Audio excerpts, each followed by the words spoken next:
Perkenalkan, nama saya Daniel Mansentarigan, NIM 2106165. Pertanyaan pertama, jelaskan struktur molekul dari enzim serta berikan contohnya. Enzim yang strukturnya sempurna dan aktif mengkatalisis bersama-sama dengan koenzim atau gugus logamnya disebut dengan holoenzim. Secara ringkas, struktur sebuah enzim yang aktif dapat dilihat pada diagram ini, yaitu enzim terbagi atas dua, yaitu protein atau koenzim dan kofaktor.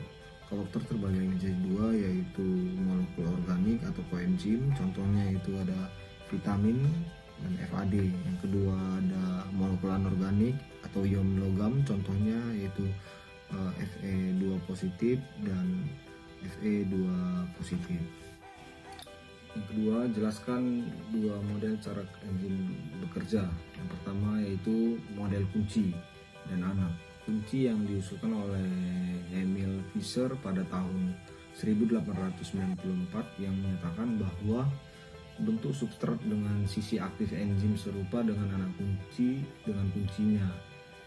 Yang kedua ada induced feed model atau diusulkan pada tahun 1958 oleh Daniel E. Koshalt Jr.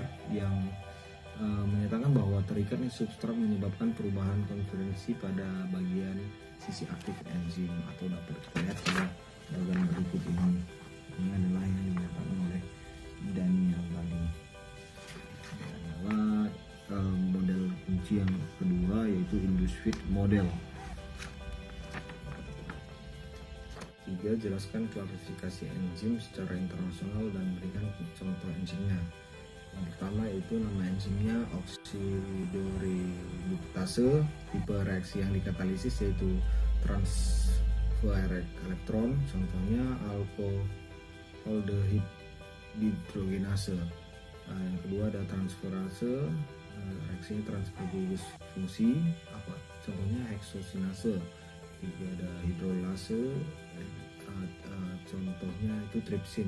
Selanjutnya ada liase, yaitu pemutusan ikatan, contohnya itu piruvat dekarbonisasi. Yang keempat, pertanyaan keempat yaitu jelaskan sifat-sifat dan daripada enzim. Yang pertama yaitu enzim sebagai katalisator.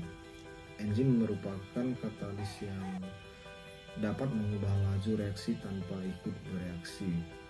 Enzim bersifat khas atau spesifik kerjanya dan aktivitasnya dapat diatur. Enzim itu yang kedua, enzim itu suatu protein. Struktur dari suatu enzim tidak lain adalah protein, karena aktivitas katalisisnya bergantung pada integritas strukturnya sebagai protein. Walaupun ada beberapa senyawa yang dapat bertindak sebagai katalis, misalnya yaitu RNA. Yang ketiga yaitu enzim itu khusus. Fungsi enzim itu tertentu. Tiap perubahan zat tertentu diperlukan suatu jenis enzim yang tertentu pula. Misalnya katalase hanya digunakan untuk menguraikan H2O2. Amilase hanya untuk mengkatalisis amilum sebagai substratnya. Selanjutnya enzim ada juga yang bisa bekerja bolak-balik.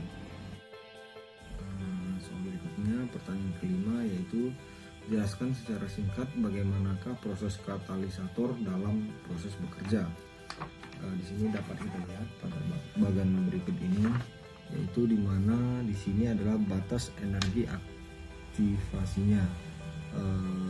Ini adalah arah ini adalah menunjukkan reaksi tanpa menggunakan katalis memerlukan energi aktivasi yang tinggi. Reaksi dengan katalis memerlukan energi aktivasi yang lebih rendah.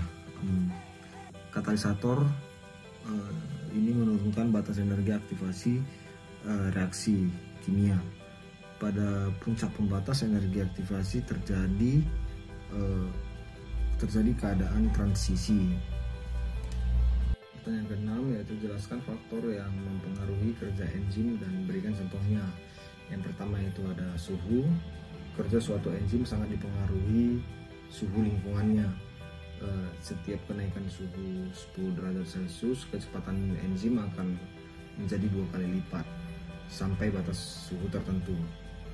Enzim dan protein pada umumnya dinonaktifkan oleh suhu tinggi. Enzim berdarah panas dan manusia bekerja paling efisien pada suhu 30 derajat Celcius. Sedangkan enzim hewan berdarah dingin pada suhu 25 derajat Celcius. Yang kedua ada pH. Semua enzim peka terhadap perubahan pH dan nonaktif pada lingkungan pH sangat rendah atau asam kuat dan pH tinggi basa kuat. Contoh enzim pepsin memiliki pH optimum 2, sedangkan enzim tripsin memiliki pH optimum 8,5. Selanjutnya yang ketiga ada konsentrasi enzim, substrat dan kofaktor. Jika pH dan suhu suatu sistem enzim adalah konstan dan jumlah substrat berlebihan, maka laju reaksi adalah sebanding dengan jumlah enzim yang ada.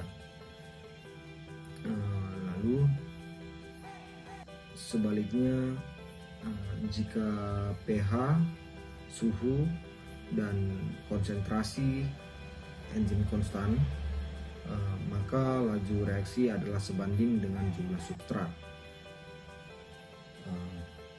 Selanjutnya ada yang keempat, inhibitor. Aktivitas suatu enzim dapat dihambat oleh suatu senyawa yang dikenal sebagai inhibitor. Inhibitor ini digolongkan menjadi dua jenis utama, yaitu yang pertama yang bekerja secara tidak dapat balik atau biasa disebut irreversible. Yang kedua itu ada yang bekerja secara dapat balik atau biasa kita sebut dengan reversible. Selanjutnya, pertanyaan selanjutnya yaitu jelaskan bagaimana mekanisme feedback inhibition dapat terjadi pada enzim. Model feedback inhibition di mana enzim yang bekerja pada tahap awal dihambat kerjanya oleh produk akhir.